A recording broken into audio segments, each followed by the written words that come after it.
Hi friends, நான் உங்கள் வேலவன். நேத்து ஞாயிற்றுக்கிழமை எல்லாரும் ஃபேமிலியோட வெளியே போயிட்டு நல்லா ஜாலியா சந்தோஷமா இருந்திருப்பீங்க. மறுபடியும் உங்களை சந்திக்கிறதுல எனக்கு ரொம்ப மகிழ்ச்சி. இன்னைக்கு பாத்தீங்கன்னா ஒரு பயங்கரமான அப்டேட்டோட வந்திருக்குன்னா என்னன்னா உலகமே வந்து இப்ப ஸ்தம்பிச்சு போயிருக்கு, ஒரு பதற்றத்துல இருக்காங்க. என்னன்னு பாத்தீங்கன்னா நேத்து வாஷிங்டன் டிசில வந்து நடந்த ஒரு ஃபங்க்ஷன்ல வந்து அமெரிக்க அதிபர் ட்ரம்ப்பை வந்து ஒரு தனிநபர் வந்து ஷூட் அவுட் பண்ண பார்த்திருக்காரு, அதாவது சுட பார்த்திருக்காரு. ஆனா அந்த இடத்துல அமெரிக்க அதிபர் ட்ரம்ப்புக்கு என்ன ஆச்சு, அந்த ஷூட் அவுட்ல இருந்து அமெரிக்க அதிபர் ட்ரம்ப் தப்பிச்சாரா இல்லையா, அதை பத்தி தான் நம்ம இந்த வீடியோல வந்து தெளிவா பார்க்க போறோம். அது மட்டும் இல்லாம அமெரிக்க அதிபர் ட்ரம்ப் வந்து இன்னொரு வைரலான அப்டேட் ஒன்று கொடுத்திருக்காரு. என்னன்னு பாத்தீங்கன்னா பாகிஸ்தான்ல நடைபெறவிருந்த அந்த ரகசிய மீட்டிங் வந்து பலாருன்னு கேன்சல் பண்ணிருக்காரு. எதனால ட்ரம்ப் வந்து இந்த திடீர் மீட்டிங்கை வந்து கேன்சல் பண்ணாரு, இதுக்கு பின்னாடி இருக்கிற பெரும் அரசியல் என்ன, இதெல்லாம் பத்தி தான் நம்ம இந்த வீடியோல தெளிவா பார்க்க போறோம். அது மட்டும் இல்லாம நம்ம வியூவர்ஸ் ஒருத்தர் என்ன கேட்டிருக்காருன்னா, நண்பரே கோல்ட் ரேட் வந்து போர் பதற்றம் வரும்போது அதிகமாக தானே வேணும், ஏன் வந்து இப்போ கோல்ட் ரேட் வந்து கம்மியாயிட்டு வருது, இதை பத்தி உங்களுக்கு தெளிவா சொல்ல முடியுமா அப்படின்னு கேட்டிருந்தாரு. இந்த டவுட் வந்து எனக்கும் இருக்கு. நான் வந்து எங்க டிஸ்ட்ரிபியூட்டர் கிட்ட வந்து இதை பத்தி அனலைஸ் பண்ணேன். அவருக்கும் இதுல வந்து பெரிய டவுட் இருக்கு. என்னன்னு பாத்தீங்கன்னா இதுக்கு பின்னாடி வந்து பெரும் முதலைகள் இருக்கு. யார் அந்த முதலைகள், அந்த முதலைகள் என்ன பண்றாங்க,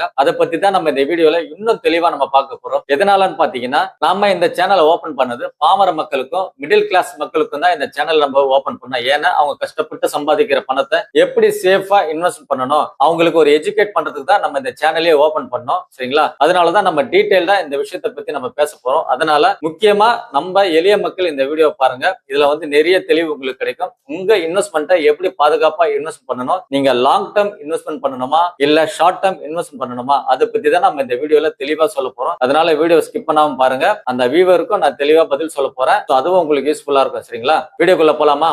welcome back to Velavan info hub channel.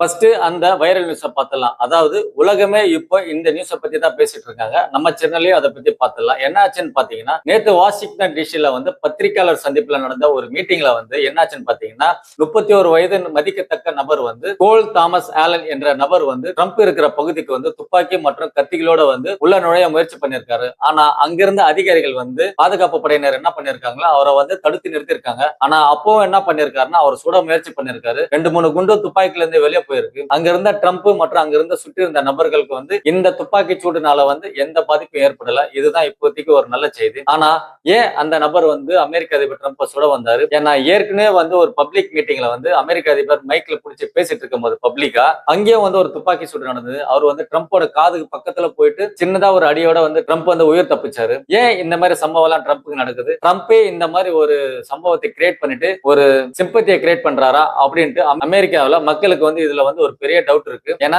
எல்லாருக்கும் இந்த டவுட் இருக்கும். 2 வாட்டி அட்டாக் பண்ணி வந்து தப்பிச்சிருக்காரு, ஏன் நெஞ்சில பாயாம காது ஓரமா போகுது, எங்கெங்கே மிஸ் ஆகுது அந்த குண்டு அப்படின்ற மாதிரி நம்மளுக்கு ஒரு டவுட் வரும். சரிங்களா? ஒரு சிம்பத்தி கிரியேட் பண்றதா இந்த மாதிரி வேலையை ட்ரம்ப் பண்றாரான்ட்டு நம்மளுக்கு ஒரு டவுட் வருது. இருந்தாலும் ட்ரம்ப் இப்ப உயிரோடு இருக்காரு. அதனால வந்து இப்ப உலகத்துக்கு வந்து எந்த பிரச்சனையும் கிடையாது. ஆனா இந்த சம்பவத்துக்கு அப்புறம் ட்ரம்ப் என்ன பண்ணிருக்காருன்னா ஒரு பகிரங்கமான ஸ்டேட்மெண்ட் விட்டுருக்காரு. என்னன்னா என்ன வந்து யாராலும் ஒன்னும் பண்ண முடியாது, நான் நினைச்ச காரியத்தை வந்து முடிச்சே தருவேன் அப்படின்ற மாதிரி ஒரு ஸ்டேட்மெண்ட் வந்து வைரலா ஒன்னு அப்டேட் பண்ணிருக்காரு. அடுத்து என்ன பண்ண போறாரு ட்ரம்ப் யாருக்கு தெரியல. சோ அதை வெயிட் பண்ணி தான் பார்க்கணும். சரிங்களா? அடுத்ததா முக்கியமான கேள்வின்னு பாத்தீங்கன்னா அமெரிக்க அதிபர் ட்ரம்ப் ஏன் பாகிஸ்தான்ல நடைபெற வந்த அந்த ரகசிய மீட்டிங் வந்து கேன்சல் பண்ணாருன்னு பாத்தீங்கன்னா இதுல மிக முக்கியமா 3 விஷயங்கள் பார்க்கப்படுது. ஒன்னு என்னன்னா பயணச்செலவு. அமெரிக்காவில இருந்து பாகிஸ்தானுக்கு அடிக்கடிக்கு அதிகாரிகள் போயிட்டு வரதுனால இவங்களோட டிராவல் எக்ஸ்பென்சிவ் வந்து ரொம்ப அதிகமா வரதுனால அமெரிக்க அதிபர் ட்ரம்ப் வந்து ரொம்ப கவலையா இருக்காரு. 2வது விஷயம் என்னன்னு பாத்தீங்கன்னா ஈரானிடமிருந்து வந்த அந்த அமைதிக்கான பேச்சுவார்த்தை கோரிக்கைகள் வந்து ரொம்ப முக்கியத்துவமா இல்ல. அதாவது ஈரான் வந்து அவங்களோட அணு ஆயுத திட்டத்தை விடுற மாதிரி இல்ல அப்படின்ற மாதிரி தான் அந்த கோரிக்கையில இருக்கு. இதனால வந்து ட்ரம்ப் வந்து இன்னும் கடுப்பாகிட்டு தான் இந்த ரகசிய மீட்டிங்கை வந்து கேன்சல் பண்ணிருக்காரு. 3வது முக்கியமான விஷயம் என்னன்னு பாத்தீங்கன்னா ஈரான்ல இருந்து இந்த அமைதி பேச்சுவார்த்தைக்கு வந்து முக்கியமான தலைவர்கள், அதாவது ஈரானோட உச்சக்கட்ட தலைவர்கள் வந்து இந்த மீட்டிங் யாரும் வரமாட்டாங்க. இதனால என்ன பண்ணிருக்காருன்னா ட்ரம்ப்புக்கு ரொம்பவே கடுப்பாயிட்டு தான் இந்த அமைதிக்கான பேச்சுவார்த்தை திட்டத்தை வந்து முழுமையா ரத்து பண்ணிட்டாரு, அதாவது கேன்சல் பண்ணிட்டாருன்னு உலக செய்திகள் வந்து நம்மளுக்கு இப்ப சொல்லிட்டு இருக்காங்க. இதனால பாகிஸ்தான்ல இருந்த அமெரிக்க தூதர்களை வந்து ட்ரம்ப் வந்து திரும்ப வர வச்சிட்டாரு. இதுதான் முக்கியமான காரணங்களா பார்க்கப்படுது இந்த அமெரிக்க அதிபர் வந்து இந்த மீட்டிங்கை வந்து கேன்சல் பண்ணது. இப்போ நம்ம வியூவர்ஸ் கிட்ட அந்த முக்கியமான கேள்விக்கு பதில் சொல்ல போறோம். என்னன்னு பாத்தீங்கன்னா அண்ணன் போர் பதற்றம் வரும்போது கோல்ட் ரேட் ஏறும் தானே, ஏன் இப்ப குறைஞ்சிருக்கு அப்படின்னு ஒரு நல்ல கேள்வி கேட்டிருந்தாரு. அதுக்கு என்ன பதில் பாத்தீங்கன்னா உலகத்துல போர் பதற்றம் வரும்போதெல்லாம் எல்லாரும் சேஃபான எவனான கோல்ட பார்த்து தான் ஓடுவாங்க. ஆனா அதுக்கு முன்னாடி பெரிய முதலீட்டாளர்கள், அதாவது பெரிய முதலைகள் என்ன பண்ணுவாங்கன்னா கோல்டை விட டாலர் தான் அதிகமா நம்புவாங்க. அதனால நம்ம பணம் சேஃபா இருக்கணும்னு டாலரை வாங்கி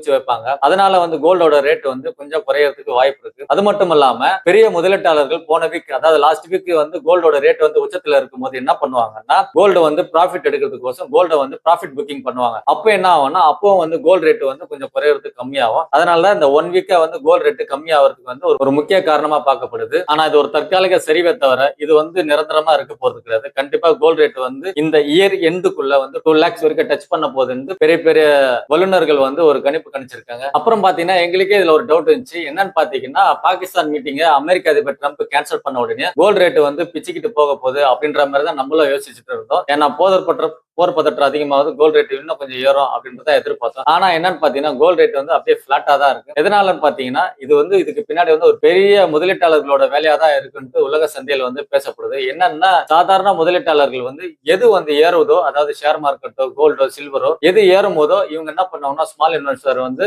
பெரும் ஆசையில வந்து போயிட்டு அதுல முதலீடு பண்ணுவாங்க. ஆனா இவங்க முதலீடு பண்ணும்போது என்ன ஆகும்னா, அதோட ரேட் வந்து அப்படியே கம்மியாகும். அதாவது எக்ஸாம்பிளுக்கு நான் ஏற்கனவே ஒரு வீடியோ போட்டிருந்தேன். நம்ம இன்வெஸ்டர் வந்து கோல்டு ரேட் இப்ப ஏறிட்டே போகுது, அதனால என்ன பண்ணிட்டாருன்னா, கோல்டு ரேட் வந்து பீக்ல இருக்கும்போது அவர் இன்வெஸ்ட் பண்ணாரு. ஆனா அவர் வாங்கின உடனே அடுத்த நாள் இருந்து கோல்டு ரேட் வந்து அப்படியே டவுன்ல வந்துச்சு. அவருக்கு இப்போ 2 lakhs வரைக்கும் டவுன்ல இருக்கு. நிறைய இன்வெஸ்டர் வந்து என்கிட்ட போன் பண்ணி சொல்றதும் இதுதான். என்னன்னு பாத்தீங்கன்னா, இல்லப்பா நான் வாங்கும் போது தான் அது ரேட் வந்து கம்மியாகுது, நான் விற்கும் போது தான் அதோட ரேட் வந்து அதிகமாகுது அப்படின்ற மாதிரி நிறைய இன்வெஸ்டர் வந்து கவலைப்படுறாங்க. இதனாலதான் நம்ம இன்வெஸ்டருக்கு நான் ஒரே ஒரு விஷயம், முக்கியமான விஷயம் என்ன சொல்லுவேன்னா, ஷார்ட் டேர்ம்ல இன்வெஸ்ட்மெண்ட் பண்ணாதீங்க. அதாவது குறைந்த காலத்திலேயே எனக்கு லாபம் அதிகமா வேணும் அப்படின்ட்டு நீங்க போயிட்டு இன்வெஸ்ட் பண்ணீங்கன்னா உங்களுக்கு பெரிய ஏமாற்றம் தான் வரும். ஒரு பெரிய இடி வந்து உங்க தலையில தான் விழும். ஏன்னா எக்ஸாம்பிளுக்கு நான் ஒரு வீடியோவை நான் போட்டிருக்கேன், எப்படி முதலீடு பண்ணணும்னு. அதோட லிங்க் நான் மேலேயே காட்டுற பாருங்க. அதனால வந்து ஷார்ட் டேர்ம் மட்டும் மைண்ட்ல வைக்காதீங்க. ஏன்னா நம்ம குறியா சேர்த்து வச்ச பணம் வந்து நீங்க மொத்த லாபத்துக்கோசம் நீங்க வந்து மொத்தமா போட்டு மொத்தமா நஷ்டம் அடையக்கூடாது. அதுதான் என்னோட முக்கியம். நீங்க வந்து உங்க பிள்ளைகளோட எதிர்கால படிப்புக்கோ, இல்ல உங்க ரிட்டையர்மெண்ட்டுக்கோ, உங்க சேவிங்ஸுக்கோ நீங்க இன்வெஸ்ட்மெண்ட் பண்ணணும்னு நினைச்சீங்கன்னா, எஸ்ஐபி மூலியமா கொஞ்சம் கொஞ்சமா நல்ல ஸ்கீமை சூஸ் பண்ணிட்டு சேவிங்ஸ் பண்ணிட்டு வாங்க. இதுதான் என்னோட அட்வைஸ். நீங்க ஷார்ட் டேர்ம் மட்டும் நோக்கிட்டு போகாதீங்க. நம்ம வந்து பணக்காரர் கிடையாது. நம்ம வந்து அதுல லாஸ் ஆனா கூட நம்ம திரும்பி வருது. நம்ம வந்து ஒரு மிடில் கிளாஸ் ஃபேமிலி. நம்ம கஷ்டப்பட்ட சம்பாரிச்ச பணத்தை நம்ம தான் சேஃபா வந்து சேர்த்து வைக்கணும் இல்லைங்களா? அதனால ஒரு எஸ்ஐபி மூலமா உங்க பைனான்சியல் அட்வைசரை கேட்டு ஒரு நல்ல ஸ்கீமை எனக்கு லாங் டேர்ம் ஒரு 10 வருஷம் 15 வருஷம் ஏன் 20 வருஷம் கழிச்சு கூட போடுங்க. அது உங்களோட பிள்ளைகளோட எதிர்கால படிப்புக்கும் சரி, உங்க பிள்ளைகளோட கல்யாணத்துக்கும் சரி, ஏன் உங்களோட ரிட்டையர்மெண்ட்டுக்கும் சரி, அது வந்து ரொம்ப யூஸ்ஃபுல்லா இருக்கும். சரிங்களா? அதனால நான் என்ன சொல்றேன்னா, ஷார்ட் டேர்ம் விட்டு தள்ளி போங்க, லாங் டேர்ம் வந்து சூஸ் பண்ணிட்டு பொறுமையா நிதானமா இன்வெஸ்ட் பண்ணிட்டு வாங்க. அதுதான் உங்களுக்கு வந்து பின்னாடி வந்து கை கொடுக்கும். இதுதான் வேலவன் இன்ஃபோ ஹப் சேனலோட நம்ம பாமர மக்களுக்கு வந்து கொடுக்குற பெரிய அட்வைஸ். நான் யாருக்கும் அட்வைஸ் கொடுக்க மாட்டேன், இருந்தாலும் இது ஒரு அட்வைஸா நீங்க எடுத்துக்கிட்டு லாங் டேர்ம் சூஸ் பண்ணிட்டு கொஞ்சம் கொஞ்சமா இன்வெஸ்ட் பண்ணிட்டு சேஃபா இருங்க. இதுதான் நம்ம வேலவன் இன்ஃபோட தகவல். சரி, இப்போ நம்ம வந்து கோல்டு ரேட்டுக்கு வரும். கோல்டு ரேட்டு இப்போ வரைக்கும் கொஞ்சம் ஃபிளாட்டா தான் இருக்கு. நம்ம எதிர்பார்த்தபடி கோல்டு ரேட் வந்து இன்னைக்கு ரேட் ஏறல. இருந்தாலும் இன்னைக்கு இப்போ காலையில தான் நான் அந்த வீடியோ ரெக்கார்டிங் பண்ணிட்டு இருக்கேன். இதனால 3 மணிக்கு மேல கோல்டு ரேட் வந்து அப்டேட் ஆகிறதுக்கு வந்து அதிகமான வாய்ப்பு இருக்கு. இன்னைக்கு ஈவினிங் வரைக்கும் பாருங்க. அதுக்கப்புறம் வந்து நீங்க பை அண்ட் டிப்ஸ், மறுபடியும் நான் அதை தான் சொல்லுவேன், கோல்ட வந்து கொஞ்சம் கொஞ்சமா வாங்கி குவிச்சுட்டே வாங்க. ஏன்னா எப்ப வேணாலும் இந்த இயர் எண்ட்ல வந்து கோல்டு ரேட் வந்து 2 lakhs வரைக்கும் தொட போகுது அப்படின்ற மாதிரி பெரிய நிபுணர்கள் வந்து கணிச்சிருக்காங்க. அதை பத்தி நான் டீடைல்டா ரிசர்ச் பண்ணிட்டு உங்களுக்கு நான் தெளிவான விளக்கத்தோட அடுத்த வீடியோல நான் வந்து உங்களுக்கு நான் டீடைல்டா நான் சொல்றேன். சரிங்களா? சோ இந்த இன்ஃபர்மேஷன் உங்களுக்கு பிடிச்சிருந்தா உங்க நண்பர்களுக்கு ஷேர் பண்ணுங்க, கமெண்ட் பண்ணுங்க, லைக் பண்ணுங்க. எந்த டவுட்டா இருந்தாலும் என் கமெண்ட்ல கேளுங்க. கண்டிப்பா உங்களுக்கு ரிப்ளை பண்றதுக்கு நான் தயாரா இருக்கேன். எஸ்ஐபி பத்தி, மியூச்சுவல் ஃபண்டை பத்தி, ஷேர் மார்க்கெட்டை பத்தி, வேற இன்வெஸ்ட்மெண்ட் பத்தி, எதை பத்தி வேணாலும் நீங்க என்கிட்ட டவுட் கேளுங்க. நான் உங்களுக்கு சொல்றதுக்கு ரெடியா இருக்கேன். அதுதான் என்னோட முதன்மையான நோக்கமும் கூட. சரிங்களா? மறக்காம உங்க நண்பர்களுக்கு ஷேர் பண்ணினாதான் என்னோட வீடியோ வந்து அடுத்த நபர்களுக்கும் தெரியும், நம்மள கொஞ்சம் எல்லாருக்கும் தெரிய ஆரம்பிப்போம். சரிங்களா? கொஞ்சம் ஹெல்ப் பண்ணுங்க. மீண்டும் அடுத்த வீடியோல உங்களை நான் சந்திக்கிறேன். அதுவரை உங்களிடமிருந்து விடைபெறுவது உங்கள் வேலவன். Tata, bye bye.